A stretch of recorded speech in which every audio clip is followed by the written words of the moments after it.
আসসালামু আলাইকুম ওয়া রাহমাতুল্লাহ। প্রিয় দর্শক, আজ আমি আপনাদেরকে জানাবো হযরত আদম আলাইহিস সালাম ও হযরত হাওয়া আলাইহিস সালামের জীবন কাহিনী।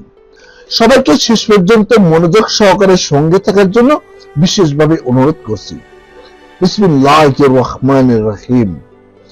আল্লাহর ইচ্ছা হলো পৃথিবীর বুকে প্রতিনিধি পাঠাবেন। প্রতিনিধি পৃথিবীতে বসবাস করবে এবং আল্লাহর ইবাদত করবে যারা, পৃথিবী নামক রাজ্যে রাজত্ব করবে তারা। প্রথম জাতি, প্রথম সম্প্রদায়, তারা না হবে জিন, না হবে ফেরেশতা। মাটির পৃথিবীর জন্য মাটির মানুষ তৈরি করবেন মহান আল্লাহ তাআলা। হযরত জিবরাইল আলাইহিস সালাম ও মিকাইল আলাইহিস সালামকে মহান আল্লাহ তাআলা আদেশ করলেন, বললেন, হে আমার ফেরেশতা জিবরাইল ও মিকাইল, পৃথিবীতে তোমরা যাও এবং মাটি নিয়ে এসো সেখান থেকে। আল্লাহর আদেশ মতো পৃথিবীতে এলো হযরত জিবরাইল আলাইহিস সালাম ও মিকাইল আলাইহিস সালাম। মাটি নিতে এলো মাটির পৃথিবী থেকে। মাটি নেওয়ার জন্য জমিনে কেবল হাত লাগালেন হযরত জিবরাইল আলাইহিস সালাম। অমনি চিৎকার করে উঠল জমিন, বলল, না ভাই জিবরাইল, আমার মাটি নিও না, আল্লাহর দোহাই দিচ্ছি, আমার মাটি নিয়ে না। হে ফেরেশতাগণ, জমিনের করুণ আর্তনাদে মন গলে গেল জিবরাইল ও মিকাইল আলাইহিস সালামের। মাটি না নিয়ে খালি হাতে আসমানে ফিরে গেল তারা। আল্লাহর দরবারে গিয়ে জমিনের করুণ আর্তনাদের কথা জানালো এবং প্রকাশ করল নিজেদের অপারগতার কথা। আল্লাহ এবার অন্য ব্যবস্থা গ্রহণ করলেন। পৃথিবী থেকে মাটি সংগ্রহ করার জন্য অন্য ফেরেশতা মনোনীত করলেন তিনি। এবার পাঠালেন হযরত আজরাইল আলাইহিস সালামকে, কারণ তিনি জানেন আজরাইলের দয়া মায়া কম, জমিনের মায়া কান্নায় মন গলবে না ওর। হযরত আজরাইল আলাইহিস সালাম এলো পৃথিবীতে এবং মাটি সংগ্রহ করে আসমানে ফিরে গেল। কোন প্রকার কোন আর্তনাদই কানে নিল না আজরাইল আলাইহিস সালাম। জমিনকে উল্টো বলে দিল, তোমার আর্তনাদ শুনে আমি তো আর আমার প্রভুর কথা অমান্য করতে পারি না। আল্লাহর আদেশে পৃথিবী থেকে মাটি সংগ্রহ করেছিল হযরত আজরাইল আলাইহিস সালাম। মাটির পৃথিবীর জন্য মাটির মানুষ তৈরি করবেন মহান আল্লাহ তাআলা। সব ফেরেশতাদের ডাকলেন তিনি।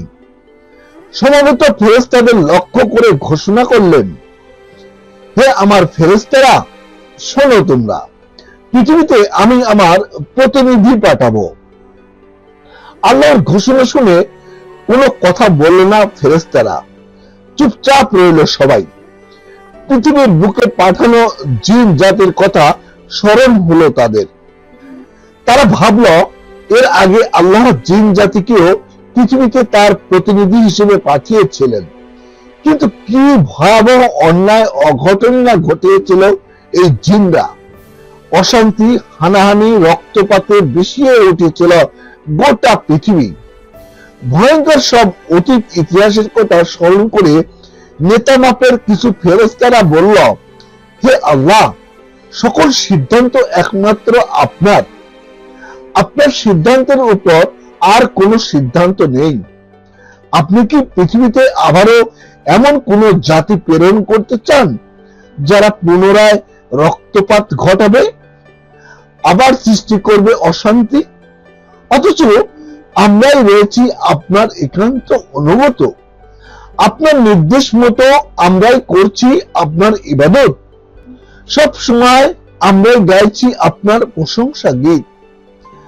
মহান আল্লাহ তাআলা ফেরেশতাদের কথা শুনে বললেন, হে আমার ফেরেশতারা, তোমরা শোনো, আমি যা জানি তোমরা তা জানো না। নূরের তৈরি ফেরেশতারা নিশ্চুপ হয়ে গেল। এক বাক্যে আল্লাহর ইচ্ছাকে মেনে নিল সবাই, কারণ আল্লাহর একান্ত অনুগত সৃষ্টি তারা। আর একথাও তো সত্যি, আল্লাহ যা জানেন তারা অর্থাৎ ফেরেশতারা তা জানেন না। পৃথিবী থেকে সংগ্রহ করা মাটিকে একত্র করলেন মহান আল্লাহ তাআলা। বিভিন্ন প্রকার মাটিগুলোকে এক প্রকার আঠালো রূপ প্রদান করা হলো। এরপর রোদে শুকিয়ে কিছুটা শক্ত করা হলো। আল্লাহ এই প্রসঙ্গে পবিত্র কোরআনে ইরশাদ করেছেন, আমি মানুষকে ছাঁচে ঢালা টনটনে মাটি দ্বারা তৈরি করেছি। এরপর আল্লাহ তার নিজ কুদরতি হাতে হযরত আদম আলাইহিস সালামকে সৃষ্টি করলেন। সুন্দর একটি আকৃতিতে আদমকে সৃষ্টি করলেন মহান আল্লাহ তাআলা। এভাবে তৈরি হলেন হযরত আদম। তৈরি হলো পৃথিবীর প্রথম মানুষ, প্রথম নবী, প্রথম প্রতিনিধি হযরত আদম আলাইহিস সালাম। কিন্তু প্রাণ এলো না তার দেহে। নিষ্প্রাণ বসে রইল একটি দেহ, একটি মাটির পুতুল। এরপর মহান আল্লাহ তাআলা হযরত আদম আলাইহিস সালামের দেহে রূহ ফুঁকে দিলেন। রূহ প্রাণ যোগ হওয়ার সঙ্গে সঙ্গে সচল হয়ে উঠল হযরত আদম আলাইহিস সালাম। সচল হলো একটি মাটির দেহ, একজন আদম আলাইহিস সালাম। রূহ কি জিনিস আমরা জানি না। মহান আল্লাহ তাআলা বলেছেন, হে নবী হযরত মুহাম্মদ সাল্লাল্লাহু আলাইহি ওয়াসাল্লাম, আপনাকে রূহ সম্পর্কে জিজ্ঞাসা করা হবে। আপনি বলে দিন, রূহ তোমার প্রতিপালকের একটি হুকুম। সুতরাং আমরা জানলাম যে রূহ আল্লাহর একটি হুকুম বা আদেশ। প্রাণ পাখি ফুঁকে দেওয়ার সঙ্গে সঙ্গে উঠে দাঁড়ালেন হযরত আদম আলাইহিস সালাম। উপস্থিত সকলের সামনে উঠে দাঁড়ালেন এবং চারদিকে তাকিয়ে কি যেন দেখতে লাগলেন। এমন সময় আদেশ করলেন মহান আল্লাহ তাআলা। প্রথম মানুষ হযরত আদম আলাইহিস সালামকে লক্ষ্য করে হুকুম করলেন মহান আল্লাহ তাআলা। বললেন, হে আদম, ফেরেশতাদের কাছে যাও এবং সালাম করো তাদের। আর মনে রেখো সালামের প্রতিটি বাক্য, কারণ এটাই হবে তোমার এবং তোমার ভবিষ্যৎ বংশধরদের অভিবাদন। মহান আল্লাহ তাআলার আদেশ মতো ফেরেশতাদের সামনে গিয়ে দাঁড়ালেন হযরত আদম আলাইহিস সালাম এবং উপস্থিত সকলকে লক্ষ্য করে বললেন, আসসালামু আলাইকুম, শান্তি বর্ষিত হোক আপনাদের উপর। হযরত আদম আলাইহিস সালামের সালাম শুনে ফেরেশতারা উত্তর দিল। সমবেত স্বরে তারা বলল, ওয়া আলাইকুম আসসালাম ওয়া রাহমাতুল্লাহ, শান্তি বর্ষিত হোক আপনার উপরও। আমরা মুসলমান, একে অপরকে সালাম দেওয়া আমাদের নবীর সুন্নত। কিন্তু সালাম যে কেবল আমাদের নবীজির সুন্নত এমনটি কিন্তু নয়। সালাম বেহেশতি অভিবাদন, যে অভিবাদনের প্রচলন আদম সৃষ্টির সময় থেকে। আজ আমরা এমনটা প্রতিজ্ঞা করি, এখন থেকে সবাই আমরা একে অপরকে সালাম দেব ইনশাআল্লাহ। মহান আল্লাহর এরপর অভিনব এক পদ্ধতির মাধ্যমে হযরত আদম আলাইহিস সালামকে শ্রেষ্ঠত্ব দান করলেন। সব ফেরেশতাদের সমবেত করলেন এবং কিছু বস্তু দেখিয়ে সেগুলোর নাম জানতে চাইলেন। তিনি বললেন, তোমার কি কেউ আছো এই বস্তুগুলোর নাম বলতে পারবে? কিছুক্ষণ নির্বাক তাকিয়ে থেকে ফেরেশতারা বলল, হে আমাদের প্রভু, হে আমাদের মালিক, আপনি আমাদেরকে যা শিক্ষা দিয়েছেন এর বাইরে আর কিছুই জানি না। অতিরিক্ত কোনো বিষয়ে কোনো জ্ঞানই নেই আমাদের। নিশ্চয়ই আপনি সর্বজ্ঞানী আর আমরা আপনার মুখাপেক্ষী।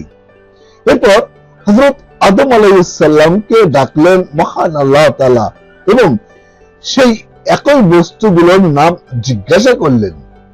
হযরত আদম আলাইহিস সালাম এক এক করে সবগুলো বস্তুর নাম ও সংক্ষিপ্ত বিবরণ বলতে শুরু করলেন। এরপর মহান আল্লাহ তাআলা ফেরেশতাদের লক্ষ্য করে বললেন, আমি কি তোমাদের বলিনি আকাশ ও পৃথিবীর সব বিষয়ই আমার জানা? তোমরা যা প্রকাশ করো এবং যা কিছু গোপন রাখো সবই আমি জানি। আর অবশ্যই তোমরা যা জানো না আমি তা জানি। হেরে গেল ফেরেশতারা, জয় হলেন হযরত আদম আলাইহিস সালাম। হযরত আদম আলাইহিস সালামের কৃতিত্বে খুশি হলেন মহান আল্লাহ তাআলা। সন্তুষ্ট হয়ে সমবেত ফেরেশতাদের বললেন, আদমকে সেজদা করো তোমরা সবাই, সম্মান জানাও আমার সম্মানিত সৃষ্টিকে। সঙ্গে সঙ্গে মাথা নত করলো ফেরেশতারা, সেজদা করলো সবাই আদমকে, এক বাক্যে মেনে নিল মহান আল্লাহ তাআলার আদেশ। কিন্তু একই কাণ্ড, ইবলিস দাঁড়িয়ে রইল। হযরত আদম আলাইহিস সালামকে সেজদা না করে দাঁড়িয়ে রইল সে। সবাই সেজদা করলো কিন্তু ইবলিস করলো না। সবাই মানলো আল্লাহর আদেশ কিন্তু ইবলিস মানলো না। এই সর্বপ্রথম ইবলিসের মাধ্যমে আসমান পাড়ায় আল্লাহর আদেশ অমান্য করা হলো। কি ভয়ানক দৃষ্টতা!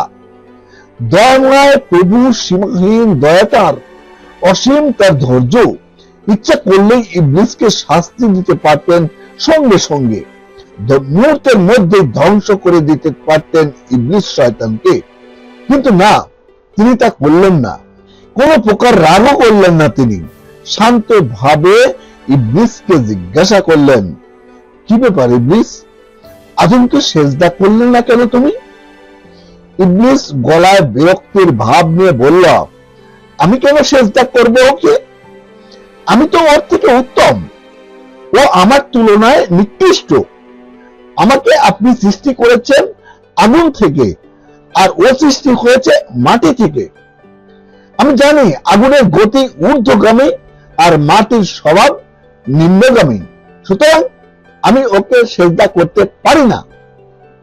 ইবলিসের অহংকার মাখা কথা শুনে রেগে গেলেন মহান আল্লাহ তাআলা। ভীষণ গোসা হলো তার। ইবলিসের এত বড় ধৃষ্টতা সহ্য করলেন না মহান আল্লাহ তাআলা। অসন্তুষ্ট হয়ে বিতাড়িত বলে অভিশাপ দিলেন এবং আরশে মহল্লা ত্যাগ করার নির্দেশ দিয়ে বললেন, বের হয়ে যা এখান থেকে। পবিত্র এই স্থানে অহংকারীদের কোনো জায়গা নেই। বের হওয়া শীঘ্রই। আজ থেকে বিতাড়িত শয়তান বলেই তোকে চিনবে সবাই। আজ থেকে তুই আমার অভিশাপগ্রস্ত বিতাড়িত শয়তান। জিন থেকে ফেরেশতা, ফেরেশতা থেকে শয়তান। নগণ্য একজন জিন থেকে মুআল্লিমুল মালাইকা হয়ে ওঠা এবং পরবর্তীতে আল্লাহর আদেশ অমান্য করা পর্যন্ত চমৎকার সব ঘটনা রয়েছে ইবলিসের জীবনে। পৃথিবী সৃষ্টির শুরুর সময়, পৃথিবী সৃষ্টি করার অনেক আগেই আল্লাহ ফেরেশতা সৃষ্টি করলেন। আলাদা আলাদা কাজের জন্য আলাদা আলাদা ফেরেশতা, পৃথক পৃথক দায়িত্ব পালনের জন্য পৃথক পৃথক ফেরেশতা গোষ্ঠী। এরপর পৃথিবী সৃষ্টি করলেন তিনি। পৃথিবী সৃষ্টি করলেন মহান আল্লাহ তাআলা, কিন্তু সেখানে পাঠালেন না কোনো ফেরেশতা। প্রশ্ন থাকে, তাহলে পৃথিবী সৃষ্টি করলেন কেন? কাদের জন্য এই পৃথিবী? কারা হবে এখানকার বাসিন্দা? ফেরেশতারা অনুমান করল, আমাদেরকে যখন এখানে পাঠালেন না, নিশ্চয়ই এটা অন্য কারোর জন্য। পৃথিবী সৃষ্টি করেছেন আল্লাহ অন্য কারোর জন্য। কিন্তু তারা কারা? এরপর আল্লাহ নতুন এক জাতি সৃষ্টি করলেন, নতুন এক সম্প্রদায়, সম্পূর্ণ আলাদা প্রকৃতির জিন জাতি সৃষ্টি করলেন এবং সর্বপ্রথম তাদেরকেই পাঠালেন পৃথিবীতে। জিনরাই পৃথিবীর সর্বপ্রথম বাসিন্দা। মানুষের আগে এই পৃথিবীতে এসেছিল জিন জাতি, আগুনের তৈরি জিন জাতি। আল্লাহ এই জিন জাতিকে পৃথিবীতে প্রেরণ করেছিলেন, পৃথিবীর কর্তৃত্ব দান করেছিলেন তাদের। পৃথিবীর প্রথম সম্প্রদায়, প্রথম জাতি ছিল হলো জিন জাতি, আগুনের তৈরি জিন। ধোঁয়াহীন আগুন থেকে যাদের সৃষ্টি করেছিলেন মহান আল্লাহ তাআলা। পৃথিবীতে পাঠানোর সময় আল্লাহ জিনদের বলে দিলেন, হে জিন জাতি, পৃথিবীর এই জীবন কেবলই তোমাদের আরাম আয়েশ কিংবা ভোগ বিলাসিতার জন্য নয়। সেখানে কিছু কাজ রয়েছে, তোমাদের রয়েছে কিছু পালনীয় দায়িত্ব, কিছু কর্তব্য। পৃথিবীর সব সম্পদ, সব সুখ উপভোগ করবে আর একমাত্র আমার কৃতজ্ঞতা প্রকাশ করবে। আমার ইবাদত হবে তোমাদের মূল কাজ। এর জীবনের প্রধান দায়িত্ব। আল্লাহর আদেশ মেনে তার কথায় রাজি হয়ে পৃথিবীতে এলো জিন জাতি। বসবাস শুরু করলো তারা। সুখ, শান্তি, আরাম আয়েশ আর নানা প্রকার কাজে কর্মে কেটে যাচ্ছিল জিনদের দিন। জিকির, আজগার, সেজদা, তেলাওয়াত আর নানা প্রকার ইবাদত বন্দেগীতে পার হচ্ছিল জিনদের রাত। বেশ শান্তিতে কাটছিল তাদের জীবন, ভালোই ছিল সবাই, সব ছিল ঠিকঠাক। কিন্তু বেশি দিন চলল না এভাবে। ধীরে ধীরে বিভিন্ন মতভেদ দেখা দিল জিনদের মাঝে। শত্রু হয়ে উঠল একে অপরের। ঝগড়া, বিবাদ, মারামারি আর খুন খারাপি হয়ে দাঁড়ালো জিনদের নিত্য দিনের কাজ। ভুলে গেল তারা আল্লাহকে, ভুলে গেল আল্লাহর আদেশকে। নানা প্রকার অনৈতিকতায় চরম অবনতি ঘটল এক সময় তাদের মধ্যে। খারাপ কাজ করা, মন্দ কাজের বিস্তার ঘটানোর মূল কাজ হলো জিন জাতির। জিনদের এমন অবস্থা দেখে খুব রাগ হলেন মহান আল্লাহ তাআলা। ভালো হওয়ার জন্য, ভালো পথে ফিরে আসার জন্য বিভিন্ন সুযোগ দিলেন তিনি, কিন্তু কোনো কাজ হলো না। কেউ ফিরে এলো না ভালো পথে। দিন দিন আরো খারাপ হলো পরিস্থিতি। অন্যায় অত্যাচারে ছেয়ে গেল গোটা সমাজ। রাগান্বিত হয়ে শাস্তি দেওয়ার সিদ্ধান্ত নিলেন মহান আল্লাহ তাআলা। পথভ্রষ্ট জিন জাতিকে শিক্ষা দেওয়ার জন্য আযাব পাঠালেন তিনি। ফেরেশতাদের আদেশ দিলেন, ধ্বংস করে ফেলো ওদের, হত্যা করো সব জিনকে। বদকার জিন যারা। আল্লাহর আদেশে ফেরেশতারা পৃথিবীতে এলো এবং খুঁজে খুঁজে হত্যা করা শুরু করলো জিনদের। ফেরেশতাদের আঘাতে একে একে খতম হলো অসংখ্য জিন। গহীন জঙ্গলে লুকিয়ে পালালো কেউ কেউ। খুঁজতে খুঁজতে হঠাৎ একটি বাচ্চা জিন সামনে পড়ল ফেরেশতাদের। শিশু জিনটিকেও মারার জন্য এগিয়ে এলো একজন ফেরেশতা। পরক্ষণে অন্য একজন ফেরেশতা বাধা দিল তাকে, বলল, অবুঝ শিশু জিন, ও আর এমন কি দোষ করেছে, থাক, ওকে মেরো না। শিশু জিনটির প্রতি মায়া হলো সবার।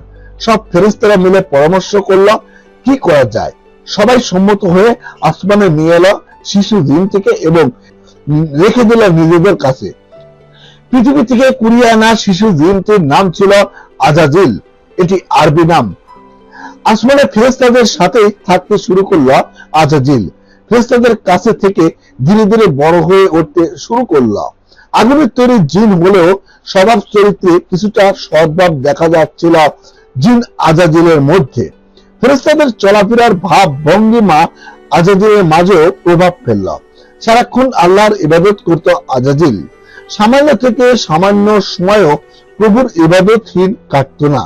এভাবে কেটে গেল হাজার বছর, পার হলো লক্ষ লক্ষ দিন। আজাজিলের জীবন থেকে বিদায় নিল প্রভুর ইবাদত মুখর হাজার হাজার দিন, হাজার হাজার রাত। আজাজিলের জ্ঞান অর্জনের ইচ্ছা এবং ইবাদতের প্রতি তার আগ্রহ দেখে খুশি হলেন মহান আল্লাহ তাআলা। সন্তুষ্ট হয়ে পদমর্যাদা বাড়িয়ে দিলেন তিনি। আল্লাহর পক্ষ থেকে সম্মান পুরস্কার পেয়ে আরো বেশি ইবাদত শুরু করল আজাজিল। আরো অধিক পরিমাণে সময় কাটাতে লাগলো প্রভুর স্মরণে।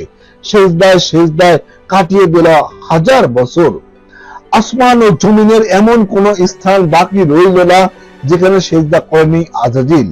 ইবাদত বন্দেগীর আধিক্য এবং ইলম আমলের উন্নতির কারণে আরো বেশি পদমর্যাদা প্রাপ্ত হলো মহান আল্লাহর পক্ষ থেকে। মুআল্লিমুল মালাইকা উপাধি লাভ করলো এক সময়। আল্লাহ তাকে ফেরেশতাদের শিক্ষক হিসেবে মনোনয়ন প্রদান করলেন। মুআল্লিমুল মালাইকা অর্থ হলো ফেরেশতাদের শিক্ষক। ফেরেশতাদের শিক্ষক হওয়ার সৌভাগ্য অর্জন করেছিল আজাজিল, তাই তাকে মুআল্লিমুল মালাইকা বলা হতো।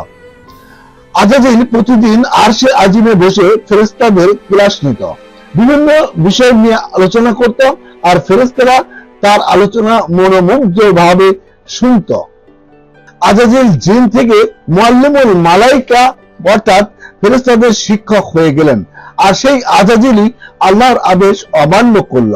নিজেকে উত্তম দাবি করে সেজদা করল না হযরত আদম আলাইহিস সালামকে, অহংকার করল। কিন্তু তার এই অহংকার সহ্য করলেন না মহান আল্লাহ তাআলা। সামান্য এই অহংকারের কারণে হাজার বছরের ইবাদত বন্দেগী ধ্বংস করে দিলেন, বিলীন করে দিলেন তার পদমর্যাদা। কারণ তিনি অহংকারীদের পছন্দ করেন না। অহংকার করা বা বরত্ব প্রকাশ করা একমাত্র আল্লাহরই অধিকার। মহান আল্লাহ তাআলা বলেছেন, বরত্ব আমার চাদর, সুতরাং তোমরা কেউ অহংকার করো না, বরত্ব প্রকাশ করো না। আল্লাহ তাআলা অহংকারী এবং যারা বরত্ব প্রকাশ করে তাদের পছন্দ করেন না। ইবলিসের ওপেন চ্যালেঞ্জ আল্লাহর সিদ্ধান্তে চিন্তায় পড়ে গেল। আগুনের তৈরি লাল মুখখানা বিবর্ণ হয়ে গেল প্রভুর অভিশাপে। বিকৃত রূপ ধারণ করল তার আকৃতিতেও। আফসোস হলো ইবলিসের। অহংকারের এই পরিণাম দেখে ভীত হয়ে গেল সে, কিন্তু পরক্ষণেই আবার জ্বলে উঠল অহংকারের আগুনে। নিজে নিজে প্রতিজ্ঞাবদ্ধ হলো, না, হার মানতে রাজি না আমি। যে আদমের কারণে আজ আমি বিতাড়িত হলাম, সে আদমকে পথভ্রষ্ট করবই আমি। আদম সন্তানদের বিপথগামী করাই হবে আমার বাকি জীবনের একমাত্র কাজ। তবে হ্যাঁ, এজন্য কিছু শক্তি আমার চাই, কিছু সুযোগ ও অবকাশ। এই ভেবে আল্লাহর দরবারে আরজ করল ইবলিস। ইবলিস বলল, হে প্রভু, বিতাড়িত হওয়ার এই ক্ষণে আমার কিছু বলার আছে, কিছু চাওয়া আছে আমার। আল্লাহ অনুমতি দিলেন। বলো হে আমার অভিশপ্ত ইবলিস, কি চাও? ইবলিস বলল, যে আদমের কারণে আমি আজ বিতাড়িত হলাম, যে আদমকে সেজদা না করার কারণে আমার সব ইবাদত বন্দেগী ধ্বংস হয়ে গেল, সেই আদম এবং আদম সন্তানদের চিরদিন বিরোধিতা করতে চাই আমি, আর এজন্য কিয়ামত পর্যন্ত বেঁচে থাকতে চাই। কিয়ামত পর্যন্ত বাঁচার আয়ু দান করুন আমাকে। আল্লাহ তাআলা বললেন, যা শয়তান, কিয়ামত পর্যন্ত বাঁচার আয়ু দান করা হলো তোকে। ইবলিস আবার বলল, শুনে রাখুন হে আমার রব, যে আদমের কারণে আমার এই দুর্দশা, আজ থেকে আমি তার শত্রু, প্রকাশ্য শত্রু। সারা জীবন আমি আদম ও আদম সন্তানদের কুপথে পরিচালিত করার কাজ করব, এটাই আমার মূল কাজ, এবং আপনি অধিকাংশ আদম সন্তানকেই আমার পথে দেখবেন। আল্লাহ তাআলা বললেন, এক্ষুনি বের হয়ে যা তুই শয়তান, আর ভালো করে শুনে রাখ, তুই মানুষের মধ্য থেকে যারা তোর অনুসারী হবে, ওদের দ্বারাই জাহান্নাম ভর্তি করব আমি। আর শোন, জাহান্নামে রয়েছে 7টি দরজা, প্রতিটি দরজা দিয়ে আমি ভিন্ন ভিন্ন শ্রেণীর তোর অনুসারী মানুষদের প্রবেশ করাবো। আর যারা তোর ধোঁকায় পড়বে না, বরং আমার দেখানো পথে চলবে, তাদের জন্য আমি সৃষ্টি করেছি জান্নাত, চির সুখের স্থান জান্নাত। আল্লাহর কথা শুনে বিদায় হলো ইবলিস শয়তান। প্রভুর পক্ষ থেকে অভিশাপগ্রস্ত শয়তান ইবলিস। আর জান্নাতে প্রবেশ করলেন হযরত আদম আলাইহিস সালাম, ফেরেশতাদের প্রথম মানব, প্রথম অভিসারী। এত সুখ, এত সম্মান, তবু কোন একা লাগে আল্লাহর আদেশে জান্নাতে থাকা শুরু করলেন হযরত আদম আলাইহিস সালাম।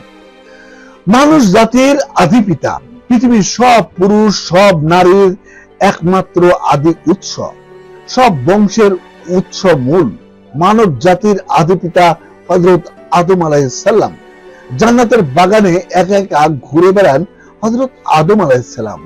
কখনো বহমান নদীর তীরে, কখনো বা ফুলের বাগানে, কখনো ঝর্ণার স্রোত নীড়ে, কখনো বা পাখির কলরবে ঘুরে বেড়ান আর বিমোহিত হন তিনি।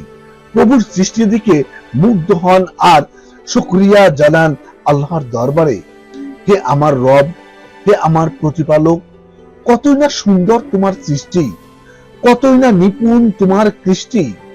মাঝে মাঝে ফেরেশতাদের সঙ্গে সালাম বিনিময় হয় হযরত আদম আলাইহিস সালামের। মুবারকবাদ জানায় ফেরেশতারা। এত সুখ, এত সম্মান, হাজার হাজার হুর পরি, নাজ নিয়ামত, তবুও কেন জানি কিছুই ভালো লাগে না তার।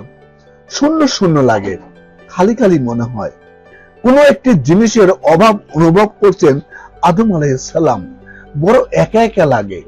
হযরত আদম আলাইহিস সালাম দেখলেন জান্নাত ভরা হুর পরি আর অসংখ্য ফেরেশতা, সবারই সঙ্গে আছে, কথা বলার মতো, একসাথে চলার মতো বন্ধু রয়েছে সবারই। কেবল তিনি একা, সঙ্গীহীন। একমাত্র তারই কোনো বন্ধু নেই, কথা বলার মতো, একসঙ্গে চলার মতো কোনো সাথী নেই তার। সবার জোড়া আছে, কেবল তারই কোনো জোড়া নেই। এত সুখ, এত শান্তি আর সম্মান, তবুও অশান্ত হযরত আদম আলাইহিস সালামের মন। তবুও বিষণ্ণ কাটে তার দিনক্ষণ। কিসের এই অপূর্ণতা, কিসের অভাব হযরত আদম আলাইহিস সালামের? নিজেকে নিজে সান্ত্বনা দেয় হযরত আদম আলাইহিস সালাম, মনে মনে বুঝ গ্রহণ করে, কিন্তু কোনো কাজ হয় না। যেই আদম সেই আদমেই ফিরে আসেন তিনি, যেই শূন্যতা সেই শূন্যতায় ফিরে আসেন বারবার। বড় একা একা লাগে, কিছুই বুঝে উঠতে পারছেন না হযরত আদম আলাইহিস সালাম। এত বোঝাচ্ছেন তবুও তার মন কথা শুনে না, কোনোভাবেই শান্তি ফিরছে না তার মনে, কোনো কিছুতেই প্রাণ পাচ্ছেন না, সুখ পাচ্ছে না হযরত আদম আলাইহিস সালাম। আল্লাহ পাঠিয়েছেন আমাকে, আর সবই জানেন মহান আল্লাহই, সবই বোঝেন তিনি। মন কি চায় কি চায় না সবকিছুরই খবর আছে মহান আল্লাহ তাআলার কাছে, সবকিছুই জানেন তিনি। হযরত আদম আলাইহিস সালামের চাহিদা বুঝলেন মহান আল্লাহ তাআলা এবং তার চাহিদা পূরণের ব্যবস্থাও নিলেন, যথাযথ ব্যবস্থা।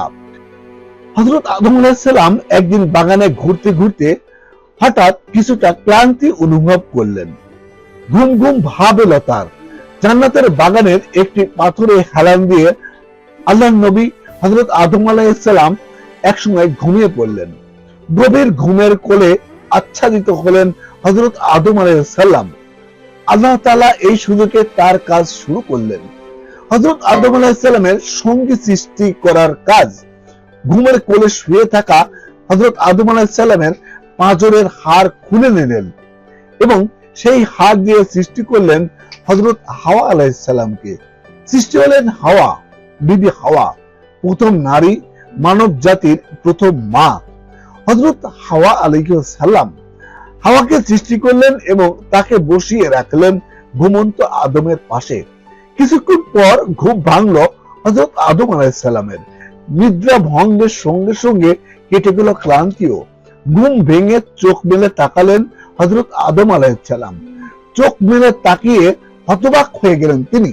অপরূপ সৌন্দর্য এবং মন করা গঠন সৌন্দর্যের অধিকারী একজন নারী বসে আছেন তার পাশে।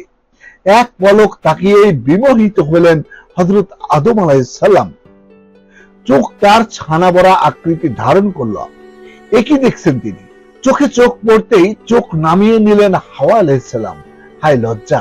লজ্জায় লাল হয়ে উঠল হাওয়া আলাইহিস সালামের চেহারা, আরো মোহনীয় হয়ে উঠল তার রূপ। আরো বেশি আকর্ষিত হলেন হযরত আদম আলাইহিস সালাম।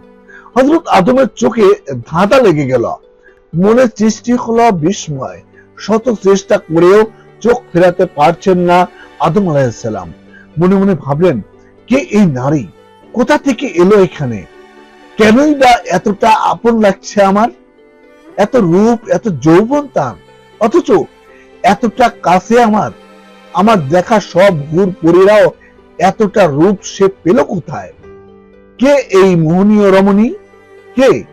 বিভিন্ন প্রশ্ন এসে হযরত আদম আলাইহিস সালামের মনে ঢেউ খেলতে লাগলো। ধীরে ধীরে হযরত আদম আলাইহিস সালাম হাওয়াকে পাওয়ার পথে হাঁটতে লাগলো। রঙিন রঙিন স্বপ্ন এসে মনে তার দুলা কাটে।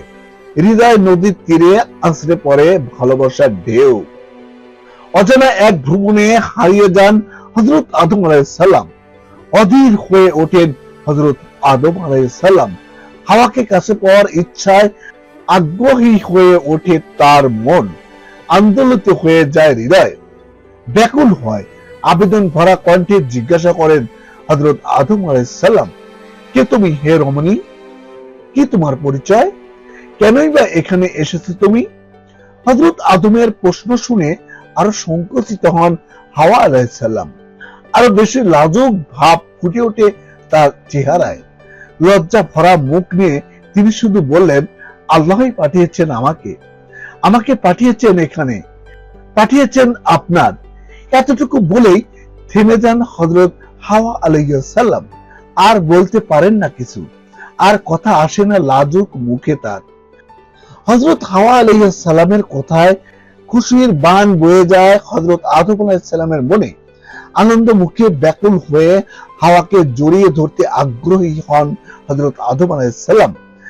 ভালোবাসাময় আবেদন নিয়ে হাওয়া আলাইহিস সালামের কাছে চলে যান। হাওয়াকে ধরার চেষ্টা করেন। হঠাৎ প্রত্যাদেশ এলো, আল্লাহর প্রত্যাদেশ। ইরশাদ করলেন, মহান আল্লাহ তাআলা, ক্ষান্ত হও হে আদম, থামো, তুমি স্পর্শ করো না হাওয়াকে, বিয়ে করা ছাড়া ওকে স্পর্শ করতে পারবে না তুমি, বিয়ে করা ছাড়া ও তোমার জন্য সম্পূর্ণ হারাম। আদম হাওয়ার বিয়ে জমকালো আয়োজন হলো, নানান সাজে সাজানো হলো আরশ মহল্লা, সাজানো হলো আসমান পাড়া, ফেরেশতারা এলো, হুর পরীরা এলো সব আসমানবাসীরা, সবার উপস্থিতিতে বিয়ে হলো আদম ও হাওয়া আলাইহিস সালামের, প্রথম মানব আর প্রথম মানবীর বিয়ে, বাবা আদম ও বিবি হাওয়ার বিয়ে। সবাই আনন্দিত, সবাই খুশি। শেষ হলো বিয়ে, সমাপ্ত হলো বিয়ের আয়োজন। একে একে সবাই ফিরে গেল, চলে এলো ফেরেশতারা, বিদায় নিল সব হুর পরীরা।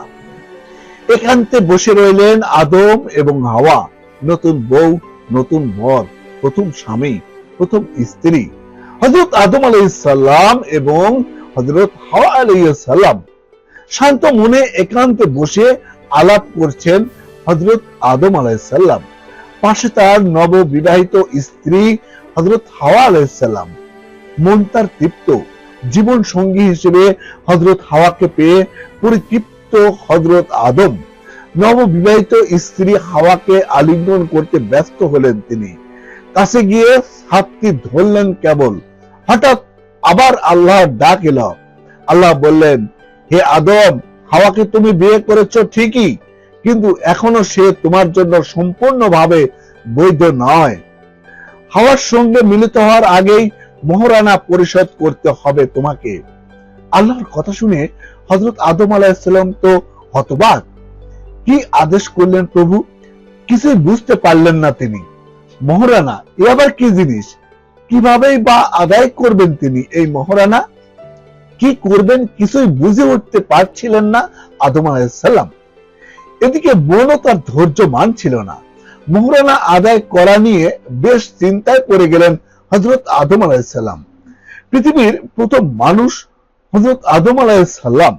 প্রভুর কাছে আরজ করলেন হযরত আদম আলাইহিস সালাম। মোহরানার কথা জানতে চাইলেন তিনি। বললেন, হে আমার প্রভু, আমার প্রতিপালক, কি এই মোহরানা, কিভাবে বা তা আদায় করবো আমি, কিছুই তো জানি না আমি।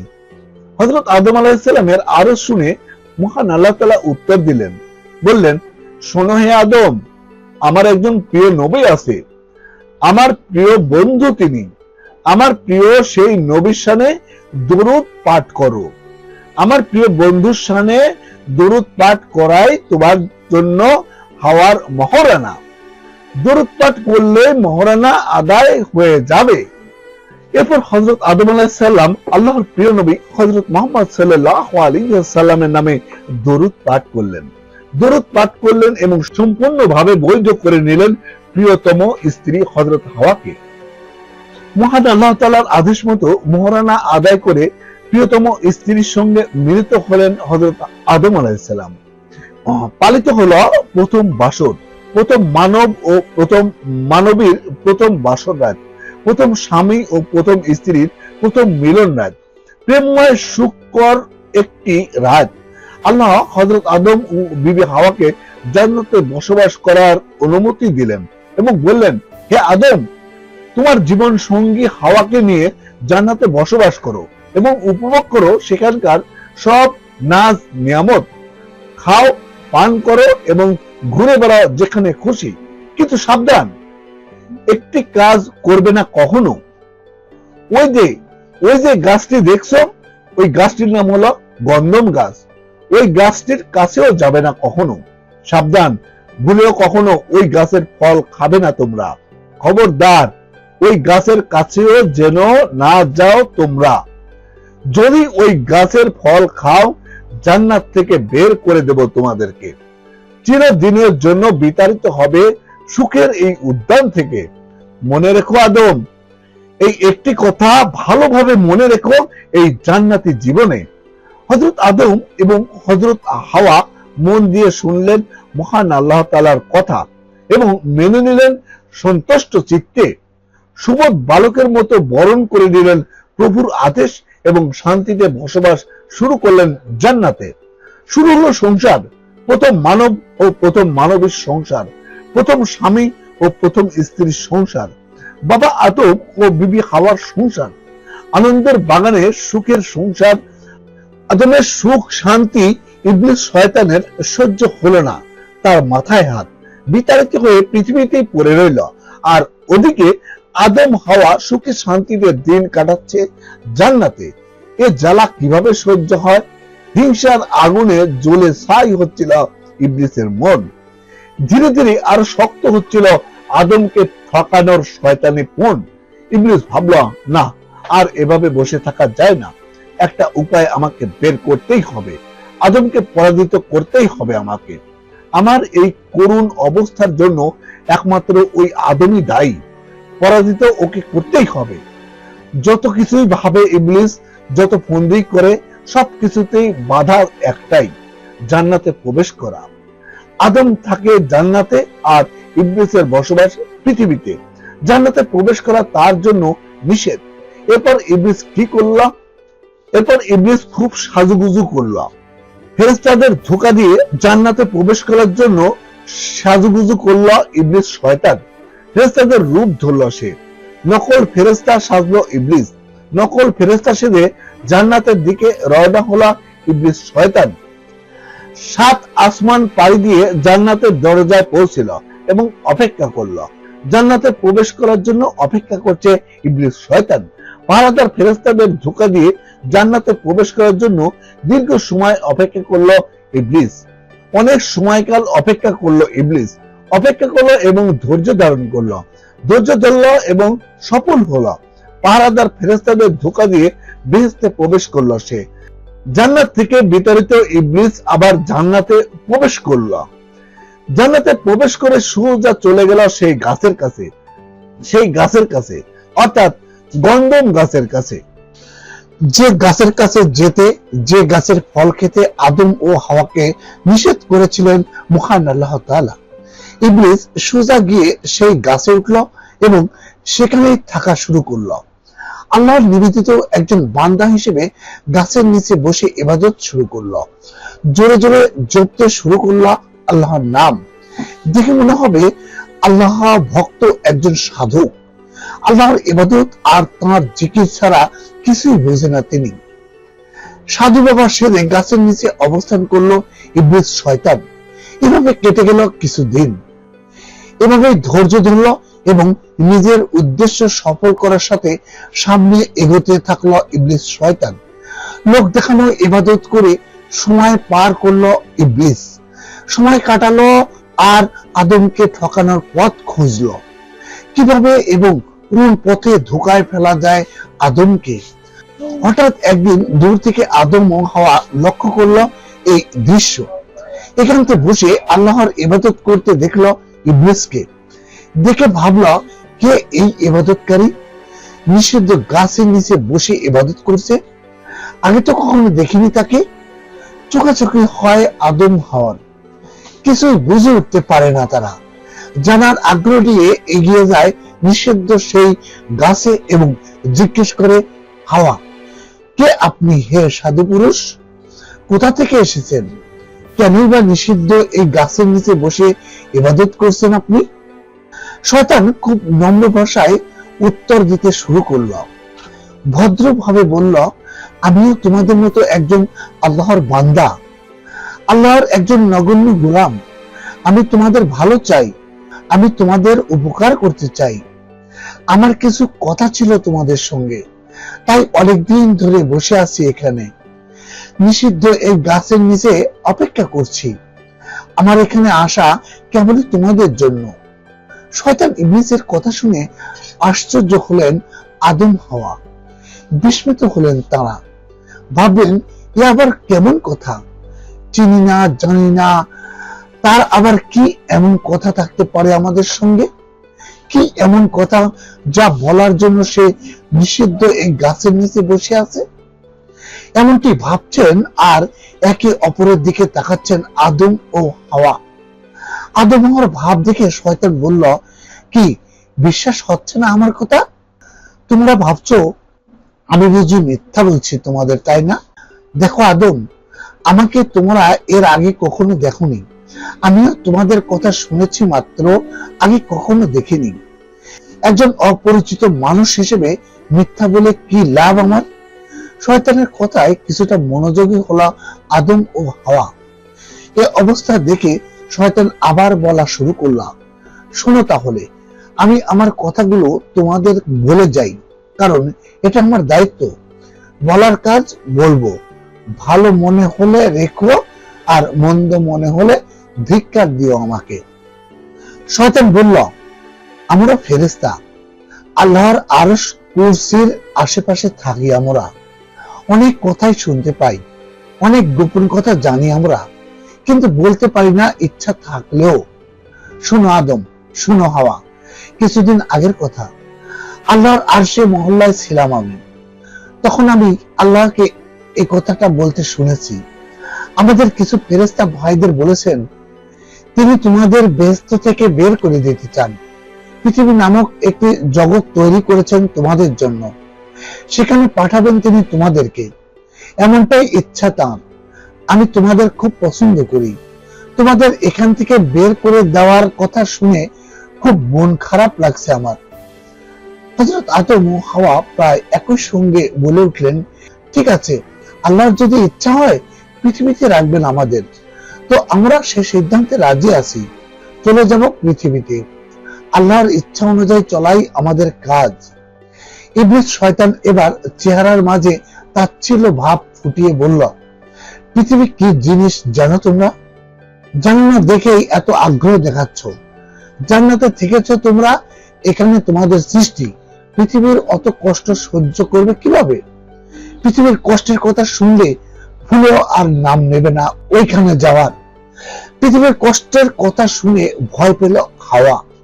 আগ্রহ ভরা কণ্ঠে জিজ্ঞেস করলো ইবলিসকে, কি করতে হবে তাহলে আমাদের? কষ্টের পৃথিবীতে না যেতে চাইলে কি করতে হবে আমাদের, আপনি তা জানেন? শয়তান ভাবল সবে মাত্র টোপ গিলেছে হাওয়া, এবার গলায় বড়শি আটকানোর পালা। খুব শান্ত ভাবে দুঃখ দুঃখ ভাব নিয়ে বলল শয়তান, জানি গো জানি, না জানলে কি আর এখানে এসেছি, কিন্তু খুব ভয় হচ্ছে আমার। তোমাদের এ কথা জানানোর পর না জানে কি শাস্তি হয় আমার। থাক, তবুও বলছি, কারণ তোমাদের ভালো চাই আমি, তোমরা সুখে থাকো, এটাই আমার কামনা। এই যে গাছটা দেখছো, আমি বসে আছি যে গাছের নিচে, জানো এটা কি গাছ? এই গাছের ক্ষমতা সম্পর্কে কোনো কিছু জানা আছে তোমাদের? অমরত্ব দানকারী গাছ এটি। এই গাছের ফল মানুষকে স্থায়ী জীবন দান করে। যে একবার এই গাছের ফল খাবে চিরদিন বেঁচে থাকবে, সে কোনদিন মৃত্যু হবে না তার, এবং বেহেশতের স্থায়ী বাসিন্দা হয়ে যাবে। তোমাদেরকে আল্লাহ পৃথিবীতে পাঠাতে চান, এখানে রাখবেন না তিনি, তাই তিনি এই গাছের কাছে আসতে তোমাদের নিষেধ করেছেন, ফল খেতে নিষেধ করেছেন। তোমরা যদি এই গাছের ফল খাও জান্নাতের চিরস্থায়ী বাসিন্দা হয়ে যাবে তোমরা। আল্লাহ এটা চান না, সুতরাং তোমরা যদি সব সময় জান্নাতে থাকতে চাও তাড়াতাড়ি এই গাছের ফল খাও। একথা বলতে বলতে লাফ দিয়ে গাছে উঠে কয়েকটি ফল ছিঁড়ে খেতে শুরু করলো ইবলিস শয়তান, আর বলতে লাগলো, আহ কি সুস্বাদু ফল, আহ কি মজাদার। ইবলিসের মন ঘুরানো কথায় ধোকায় পড়ে গেল আদম হাওয়া। বেহেশতে থাকার মায়ায় ধরলো তাদের। তারা ভাবলো কথা তো সত্যি, আমরা তো চিরদিন বেহেশতে থাকতে চাই, আর বেহেশতে থাকা মানেই আল্লাহর কাছাকাছি থাকা। আদম আরো ভাবলো, আমরা যদি এই ফল খাই আর আল্লাহ যদি আমাদের ফল খাওয়ার কারণ জিজ্ঞাসা করে, বলবো আমরা শুনেছি এই ফল খেলে চিরদিন জান্নাতে থাকা যায়, আর জান্নাতে থাকা মানে আপনার কাছাকাছি থাকা। আপনার কাছাকাছি থাকার জন্য আমরা এই ফল খেয়েছি। এই ভেবে প্রথমে হাওয়া কয়েকটি ফল খেলেন, এরপর হাওয়ার অনুরোধে একটি ফল খেলেন হযরত আদম আলাইহিস সালামও। খুশি হলো শয়তান আর রাগ হলেন মহান আল্লাহ তাআলার। কিন্তু একই সর্বনাশ হলো, হায় হায়। ফল খাওয়ার সঙ্গে সঙ্গে আবরণহীন হয়ে পড়ল আদম হাওয়া, গায়ের পোশাক খসে পড়ল তাদের, সম্পূর্ণ নগ্ন হয়ে গেল বাবা আদম ও বিবি হাওয়া। লজ্জিত হলেন একে অপরের দিকে তাকিয়ে। কি অপমান, কি লজ্জাকর অবস্থা! কি করবেন কিছুই বুঝে উঠতে পারছিলেন না তারা। কেন এমন হচ্ছে, কি কারণ কিছুই বুঝতে পারছেন না। অস্থির হয়ে উঠল দেহ মন। ভয়ে শঙ্কায় দৌড়াতে লাগলেন এদিক ওদিক। বেহেশতে গাছের লতা পাতা ছিঁড়ে ঢাকার চেষ্টা করলেন শরীর ও লজ্জার স্থান, কিন্তু না, তাও পারলেন না। কোনো লাভ হলো না কিছুতেই। শরীর থেকে গলে পড়ে যাচ্ছিল লতা পাতাও। কি হচ্ছে এসব? কি কারণ এমন পরিণতি? কিছুই না বুঝে কেবল দৌড়াচ্ছেন আর দৌড়াচ্ছেন, কখনো ডানে কখনো বা বামে, কখনো সামনে কখনো বা পিছনে। ভয়ানক অবস্থা। ভয়, লজ্জা আর শাস্তির চিন্তায় চিৎকার শুরু করলেন হযরত আদম। চিৎকার শুরু করলেন হযরত হাওয়া আলাইহিস সালামও। আদম হাওয়ার কান্না আর চিৎকারে ভারী হয়ে উঠল চারিদিক। থমথমে হয়ে গেল বেহেশতের পরিবেশ। হঠাৎ আল্লাহর প্রত্যাদেশ এলো। কথা বললেন মহান আল্লাহ তাআলা। আদম হাওয়াকে লক্ষ্য করে তিনি বললেন, আমি কি তোমাদের ওই গাছের ব্যাপারে আগেই সতর্ক করিনি? আমি কি তোমাদের বলিনি শয়তান তোমাদের শত্রু, প্রকাশ্য শত্রু? আল্লাহর কথা শুনে ফুঁপিয়ে কেঁদে উঠলেন আদম, কেঁদে উঠলেন হাওয়া, চিৎকার করে কেঁদে উঠলেন দুজনেই। কান্না ভরা কণ্ঠে আরজ করলেন, হে আমাদের প্রভু, হে মালিক, অপরাধ করেছি আমরা, অপরাধী আমরা। নিজেরাই ডেকে এনেছি নিজেদের বিপদ, নিজেদের সর্বনাশ। হে মালিক, আপনি যদি আমাদের ক্ষমা না করেন ধ্বংস হয়ে যাব আমরা। যদি আপনি দয়া না করেন শেষ হয়ে যাব আমরা। আমরা আমাদের ভুল বুঝতে পেরেছি, দয়া করুন প্রভু, ক্ষমা করুন আমাদের। শুরু হলো পৃথিবীর জীবন। হযরত আদম হাওয়ার আকুতি মিনতি শুনে আল্লাহ বললেন, যাও, তোমরা আর বেহেশতে বাস করতে পারবে না। এই মুহূর্তে বের হয়ে যাও আমার বেহেশত থেকে এবং চলে যাও ওই দুনিয়াতে। সেখানে গিয়ে বসবাস করো। তোমরা এবং তোমাদের সন্তানরা সেখানেই বসবাস করবে, সেখানে জীবনযাপন করবে। পৃথিবীতে তোমাদের বংশধরদের মাঝে কেউ কেউ একে অপরের শত্রু হবে এবং সেখানে রয়েছে তোমাদের আহার ও বসবাসের স্থান। পৃথিবীতে অল্প কিছুদিন বেঁচে থাকবে তোমরা, সেখানে থেকে বেহেশতের জন্য চেষ্টা করো। আবার মৃত্যু হবে এবং হাসরের দিন পুনরায় বিজীবিত করা হবে তোমাদের কাজের হিসাব নেওয়ার জন্য। অতঃপর স্ব কর্মফল অনুযায়ী কাউকে বেহেশত এবং কাউকে জাহান্নামে প্রবেশ করানো হবে। মনে রেখো, পৃথিবী তোমাদের জন্য একটি পরীক্ষার স্থান। আদম ও হাওয়ার কথা শুনলেন মহান আল্লাহ তাআলা। কথা শুনলেন, কিন্তু জান্নাতে থাকার অনুমতি দিলেন না, আর পৃথিবীতে পাঠিয়ে দিলেন তাদের। পৃথিবীতে এলেন আদম ও হাওয়া, কিন্তু একই কাণ্ড। কোথায় নামলেন হাওয়া, কোথায় নামলেন আদম? পৃথিবীতে নামার পর একে অপরকে খুঁজে পেলেন না আদম হাওয়া। হযরত আদম দেখলেন প্রিয়তমা স্ত্রী নেই তার পাশে। হযরত হাওয়া দেখলেন প্রিয়তম স্বামী নেই তার পাশে। বিষণ্ণ হয়ে গেল আদম ও হাওয়ার মন। কেঁদে উঠলেন নবী, কেঁদে ফেললেন হাওয়াও। একে তো প্রভুর অসন্তুষ্টি, অন্যদিকে প্রিয়জন হারানোর ব্যথা, এও কি সহ্য করা যায়? কেঁদে কেঁদে বুক ভাসালেন হযরত আদম আলাইহিস সালাম, কেঁদে কেঁদে বুক ভাসালেন হযরত হাওয়া আলাইহিস সালাম। প্রভুর দরবারে ক্ষমা প্রার্থনা করলেন দুজনেই, ফিরে চাইলেন একে অপরকে। অনুতপ্ত হয়ে দোয়া করলেন আল্লাহর দরবারে, হে আমাদের প্রতিপালক, আমরা আমাদের নিজেদের উপর জুলুম করেছি। আপনি যদি আমাদের মাফ না করেন, দয়া না করেন আমাদের প্রতি, ক্ষতিগ্রস্ত হয়ে যাব আমরা। ক্ষমা করেন প্রভু, দয়া করুন আমাদের উপর। অনুতপ্ত হয়ে কাঁদলেন হযরত আদম, কাঁদলেন হযরত হাওয়া। কেঁদে কেঁদে বুক ভাসালেন দুজনেই। প্রার্থনা করলেন প্রভুর কাছে, ক্ষমা চাইলেন প্রভুর মার্জনা। দোয়ায় কেটে গেল অনেক দিন। প্রার্থনায় বিদায় নিল অনেক রাত। তবু থামলেন না আদম, থামলেন না হাওয়া। অনেক কিছু বলে ক্ষমা চাইলেন, অনেক কিছুর ওয়াদা করলেন, কিন্তু কোনো কাজ হলো না। এরপর একদিন হযরত আদম আলাইহিস সালামের মনে পড়ল আল্লাহর বন্ধুর কথা। হযরত আদমের মনে পড়ল বিয়ের সময় আল্লাহ তাআলা তার বন্ধুর নামে দরুদ পাঠ করতে বলেছিলেন। একথা মনে করে আল্লাহর ওই বন্ধুর উসিলা দিয়ে ক্ষমা চাইলেন হযরত আদম আলাইহিস সালাম। ক্ষমা চাইলেন এবং এবার তার প্রার্থনা কবুল হলো। খুশি হয়ে আল্লাহ তাআলা হযরত জিবরাইল আলাইহিস সালামকে পাঠালেন, হে জিবরাইল, তুমি আমার বান্দা আদমকে গিয়ে বলো, আমার বন্ধুর উসিলা গ্রহণ করার কারণে কবুল করেছি আমি তার দোয়া, ক্ষমা করেছি তাকে এবং হাওয়াকে। আদমকে বলো সে যেন মক্কায় গিয়ে হজ আদায় করে। সঙ্গে সঙ্গে চলে এলেন হযরত জিবরাইল আলাইহিস সালাম। হযরত আদমকে জানালেন আল্লাহর কথা, বললেন, হে আদম, আল্লাহর বন্ধুর উসিলা দিয়ে দোয়া করার কারণে আল্লাহ তোমাকে ও হাওয়াকে ক্ষমা করেছেন এবং পবিত্র মক্কায় গিয়ে হজ পালন করার আদেশ দিয়েছেন। এবার খুশি হলেন হযরত আদম আলাইহিস সালাম। প্রভুর দয়ায় শুকরিয়া জানাতে সিজদায় লুটিয়ে পড়লেন, কৃতজ্ঞতা প্রকাশ করলেন আল্লাহর দরবারে এবং সঙ্গে সঙ্গে রওনা দিলেন মক্কার উদ্দেশ্যে। ফিরে পেলেন প্রিয়তমা স্ত্রীকে।